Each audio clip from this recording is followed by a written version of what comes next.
Number 1 کیا بتایا؟ obey orders of the prophet because I have sent him with permission. ان کو اذن ہے کہ تم ان کی اطاعت کرو. اب اطاعت کیا ہوتی ہے؟ قرآن نے اس کی تشریح کی ہے.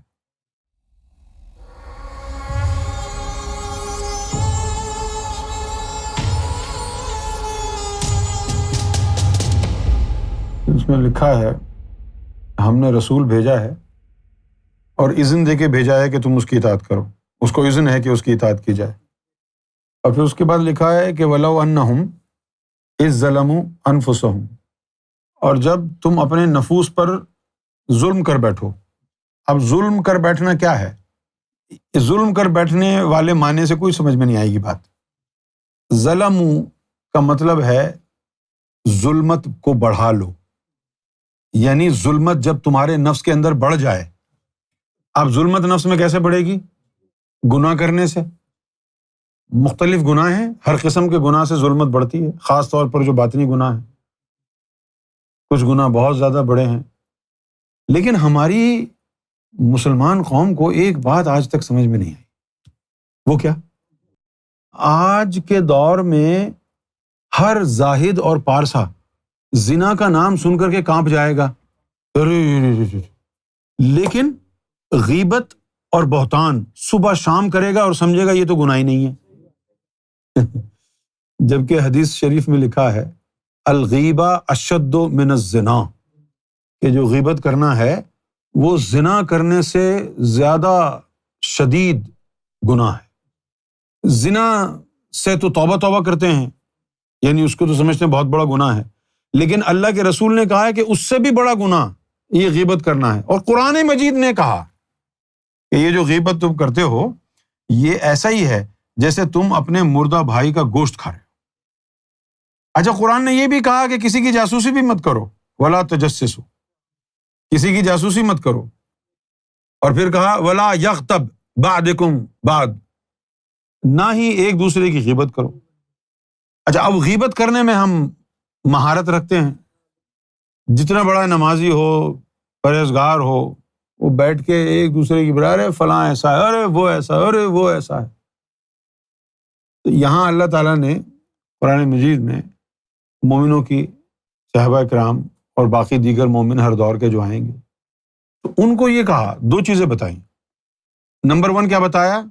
کہ تم obey orders of the prophet because I have sent him with permission. ان کو اذن ہے کہ تم ان کی اطاعت کرو. اب اطاعت کیا ہوتی ہے؟ قرآن نے اس کی تشریح کی ہے. جس سے حضور روکیں رک جاؤ اور جو کہیں کر لو وہ کر لو. اطاعت ہو گئی، اطاعت ہو گئی نا. حضور نے کہا بھائی یہ نہیں کرنا، یہ کرنا، بس آپ نے یہی کرنا ہے. جس چیز سے حضور نے منع کیا ہے اس کو چھوڑ دو، جس چیز کا حضور نے کہا یہ کر لو اس کو پکڑ لو. تو اگر ہم ایسا کر لیں گے، حضور نے کہا بھائی ایسا کیا کرو، ایسا مت کیا کرو، تو ہم بچ جائیں گے. لیکن اگر ہم سے کبھی وہ کام ہو جائے جو حضور نے کہا تھا مت کرنا اور ہم سے ہو گیا، تو ہم نے اپنے نفس پر ظلم کیا. اب جب ایسا ہو جائے، یعنی حضور نے منع کیا تھا کہ ایسے کام مت کرو لیکن ہم نے کر لیے، تو پھر کیا کرو؟ جاؤکا، پھر حضور کی بارگاہ میں آ جاؤ، پھر حضور کے قدموں میں آ جاؤ. حالانکہ تمہیں بتایا ہے کہ محمد رسول اللہ کو اذن دے کے بھیجا ہے کہ تم ان کی اطاعت کرو. جس چیز سے حضور روکیں رک جاؤ، جس کو کہیں کرو تو کرو. لیکن پھر بھی اگر تم سے غلطی ہو جائے اور وہ کر بیٹھو جس کا حضور نے منع کیا تھا، تو پھر یہ کرو کہ ان کی بارگاہ میں حاضر ہو جاؤ، ان کے در پہ چلے جاؤ، ان کی دہلیز پر ماتھا ٹیک دو. جاؤکا، ان کے پاس چلے جاؤ. فاستغفر اللہ واستغفر لہم رسول، تو اگر رسول اللہ یہ کہہ دیں اللہ کو کہ اے اللہ ان کو معاف کر دے، تو اللہ معاف کر دے. اب یہاں اللہ تعالیٰ جو ہے حضور صلی اللہ علیہ وسلم کا ادب اور اہمیت اور ان کی اتھارٹی وہ آپ کو سکھا رہا ہے. معاف تو اللہ ہی نہیں کرنا ہے، تو پھر یہ کہہ دیتا نا ڈائریکٹ کہ بھئی اللہ سے معافی مانگو، اللہ معاف کر دے. لیکن اللہ کہہ رہا نہیں، محمد رسول اللہ کے در پہ جاؤ، ان کو کہو کہ تمہاری سفارش کریں مغفرت کی، اگر محمد رسول اللہ نے کہہ دیا کہ اے اللہ ان کو معاف کر دے تو اللہ معاف کر دے گا۔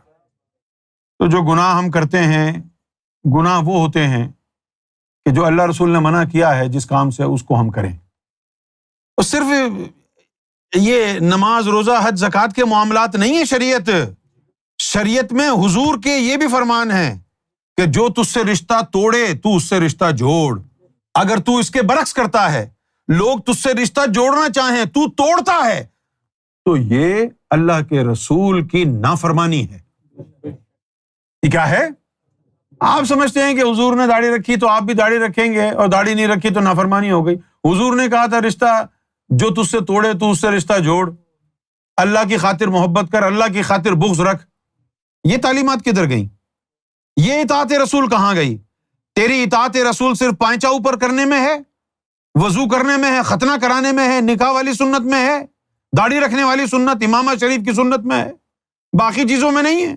حضور نے فرمایا تھا کہ ہماری آنکھیں سوتی ہیں، ہمارا دل نہیں سوتا، یہ سنت نہیں ہے۔ ینام عینی ولا ینام قلبی، کہ ہماری آنکھیں سوتی ہیں، ہمارے دل نہیں سوتے۔ تو معلوم یہ ہوا حضور کی سنت ہے کہ آپ کا دل بیدار تھا، تو امتی کو اس سنت پر عمل کرنے میں کیوں حرج ہے؟ اگر حضور کا دل بیدار تھا تو امتی کیوں نہیں اپنے دل کی بیداری کے لیے دوڑ لگاتا ادھر ادھر کی، کوئی کامل ڈھونڈتا کہ میں بھی حضور صلی اللہ علیہ وسلم کی اس سنت کو اپناؤں کہ ان کا دل بیدار رہتا تھا تو میرا بھی دل بیدار رہے۔ آخر میں پھر لکھا ہے اللہ تعالیٰ نے اس آیت کے لوجد اللہ تواب رحیمہ، کہ اگر رسول اللہ کے پاس جا کے استغفار مانگی تو پھر اللہ کو تم تواب اور رحیم پاؤ گے۔ بغیر رسول اللہ کے نہ اللہ تواب ہونا دکھائے گا تم کو، نہ رحم کرے گا۔ یہ لفظ بتا رہا ہے لوجدو، کہ تم پھر پاؤ گے اگر حضور کے در پر حاضری دی۔ اب حضور کے در پر حاضری کیا ہوتی ہے پوچھئے؟ اب آپ سے کوئی گناہ ہو گیا، اب حضور کے در پر جا کے کیسے کہیں گے کہ بھئی میرے لیے استغفار کرو؟ پھر حضور اور اللہ نے جس کو بٹھایا ہے زمانے میں، اذن دے کے مرشد کے پاس جاؤ کہ جی مجھ سے یہ گناہ ہو گیا، چلو جی اللہ تجھے معاف کر، اس کے پاس جاؤ جو مرشد کو بٹھایا ہے۔ اسی لیے مرشد دو طرح کے ہوتے ہیں، ایک کا مقام اور مرتبہ ہوتا ہے فخر با کرم میں، اس کو کہتے ہیں کہ یہ نائب رسول ہے، اس کے پاس جانا رسول اللہ کے پاس جانا ہے۔ اور ایک ہوتا ہے نائب خدا، اس کے پاس جانا اللہ کے پاس جانا ہو گیا نا۔ اگر ایسا کوئی مرشد مل جائے پھر بس اس کو کہنے کی ضرورت نہیں ہے کہ میرے لیے اللہ سے تم مغفرت مانگو، اس کے بعد بیٹھو خود ہی گناہ دھل جائیں گے، کیونکہ وہ نائب خدا ہے نا۔